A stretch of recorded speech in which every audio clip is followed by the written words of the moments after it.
ಸ್ನೇಹಿತರೆ, ಸ್ವಾಗತ ಸುಸ್ವಾಗತ. ನಿಮ್ಮೆಲ್ಲರಿಗೂ ಆತ್ಮೀಯವಾದ ಸುಸ್ವಾಗತ.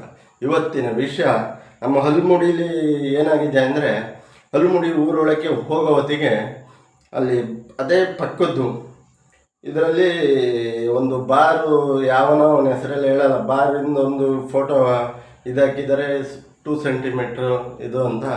ಹಲ್ಮಿಡಿ ಅಂದರೆ ಕನ್ನಡದ ಮೊದಲ ಶಾಸನ, ಹಲ್ಮುಡಿ ಶಾಸನ ಅಂತ. ಇದಕ್ಕೆ ಹೋಗೋ ಹೊತ್ತಿಗೆ ಪಕ್ಕದಲ್ಲಿ ಬಾರ್ ಬೋರ್ಡ್ ಹಾಕಿದ್ದಾರೆ ಅಂದರೆ ಎಂಥ ನಾಚಿಕೆಗೇಡಿನ ಸಂಗತಿ.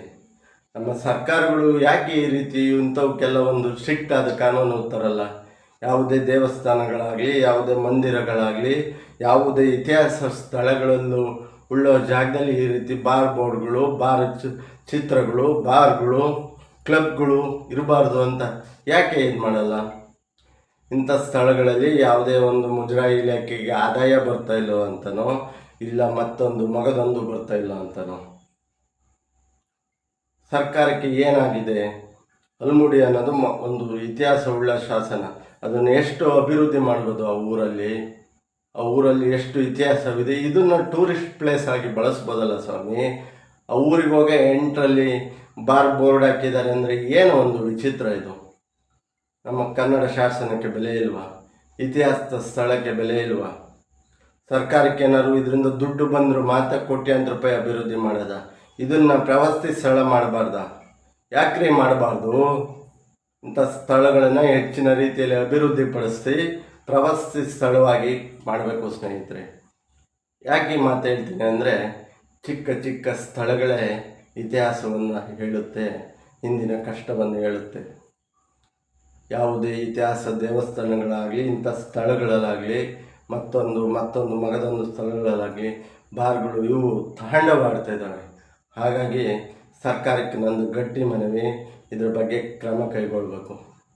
ಕಲಾ ಮಾಧ್ಯಮ ಪರಮೇಶ್ವರ್ ಅವರು ತುಂಬ ಒಳ್ಳೆಯ ಕೆಲಸ ಮಾಡಿದ್ದಾರೆ.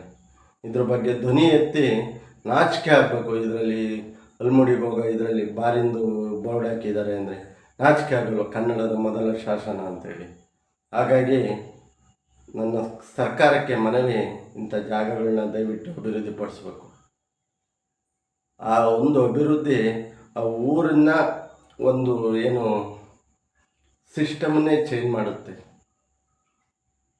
ಒಂದು ಒಳ್ಳೆ ರೋಡ್ ಆಗಬೇಕು, ಒಂದು ಒಳ್ಳೆ ಪ್ರವಾಸಿ ಮಂದಿರಗಳಾಗಬೇಕು, ಒಳ್ಳೆ ಮಾರ್ಗದರ್ಶನ ಕೊಡೋರು, ಅದ್ರ ಇತಿಹಾಸ ಹೇಳೋರು ಅಂತ ಆಗಬೇಕು.